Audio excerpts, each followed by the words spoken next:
ఈ రోజు హైదరాబాద్ సిటీలో మోస్ట్ ఆఫ్ ది ఏరియాస్ లో మేజర్ ప్రాబ్లమ్ పొల్యూషన్. సిటీకి అత్యంత చేరువలో పొల్యూషన్ కి దూరంగా పచ్చదనం ప్రశాంతతకు నెలవైనటువంటి ఏరియా ఏదంటే అది మోకిలా అని చెప్పాలి. ఈ ఏరియా ఇంపార్టెన్స్ ను అందరికన్నా ముందే గుర్తించింది నిఖిలా కన్స్ట్రక్షన్స్. పొల్యూషన్ ఫ్రీ కోరుకున్న ప్రెజెంట్ జనరేషన్ ఆసక్తికి తగ్గట్టు ఈ ఏరియాలో రాయల్ పెవిలియన్ ప్రాజెక్ట్ ను డెవలప్ చేస్తోంది. 6 ఎకరాల సువిశాల విస్తీర్ణంలో 4 రెసిడెన్షియల్ బ్లాక్స్ లో 19 ఫ్లోర్లతో ఈ ప్రాజెక్ట్ డిజైన్ చేస్తున్నారు. ప్రస్తుతం ఈ ప్రాజెక్ట్ కన్స్ట్రక్షన్ పనులు ఫుల్ స్వింగ్ లో ఉన్నాయి. హాయ్ శ్రీనివాస్ గారు, ఎలా ఉన్నారు? Sir, what about the nature? అంటే ఇప్పుడు పెరుగుతున్న జనరేషన్ లో పొల్యూషన్ లో అందరూ నేచర్ కి చాలా ప్రాధాన్యత ఇస్తున్నారు. ఆక్సిజన్ అని, ఫ్రెష్ ఎయిర్ అని. సో ఇక్కడ మనకి రాయల్ పెవిలియన్ దానికి ఎంత పెద్ద పీట వేసింది.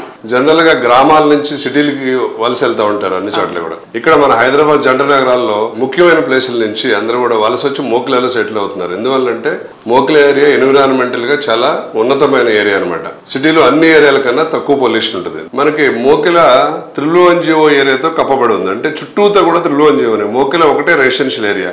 వేలాది ఎకరాల త్రిలువన్జిఓలు ఉండటం వల్ల ఎప్పుడు కూడా పచ్చని వాతావరణం కలిగి ఉంటుంది. అది కూడా ఎప్పుడు కూడా అలాగే మనకి అతి చేరువలో గండిపేట రిజర్వాయర్ కానీ మన హిమాయత్ సాగర్ కానీ రెండు ఉండటం వల్ల జంట జలాశయాల వల్ల ఎప్పుడు కూడా గ్రౌండ్ వాటర్ లెవెల్స్ కూడా ఫుల్గా ఉంటాయి. మనకి వాటర్ ప్రాబ్లం రావటం కానీ అలాంటిది ఉండదు. బోర్లు కూడా మంచి రీఛార్జ్ అయి ఉంటాయి. ఎప్పుడు కూడా మంచి వాటర్ ఫెసిలిటీస్, గ్రీనరీ కూడా ఉండటం వల్ల ఒక నేచర్ ఒళ్ళో నివసిస్తున్నట్టు ఉంటుంది అనమాట. Nikhila constructions and developers NCD royal pavilion ఏం చేస్తుందంటే మనం ఐజీబీసీ గ్రీన్ సర్టిఫికేట్ కూడా అప్లై చేసాం, గోల్డ్ సర్టిఫికేట్ కి. అందులో భాగంగా మనము ఎక్కువ ఎస్టీపీ పెడుతున్నాం. ఎక్కువ ఎస్టీపీ అంటే ఎస్టీపీ దగ్గర కూడా పచ్చని గార్డెన్స్ తయారు చేస్తున్నాం.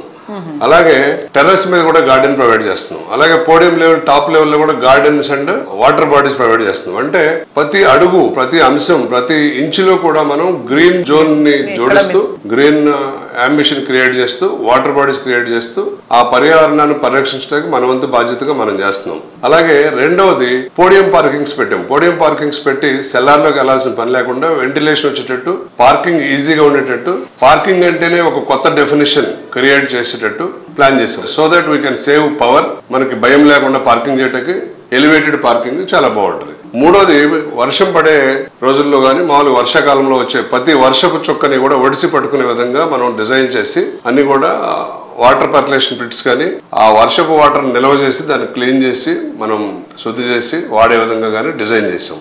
ఎస్టీపీలో వచ్చే వాటర్ కూడా మనం క్లీన్ చేసి మన ప్లాంటేషన్కి అంతా వాడతాం. అంటే we are protecting land, we are protecting greenery, we are protecting sun, power, we are protecting the air.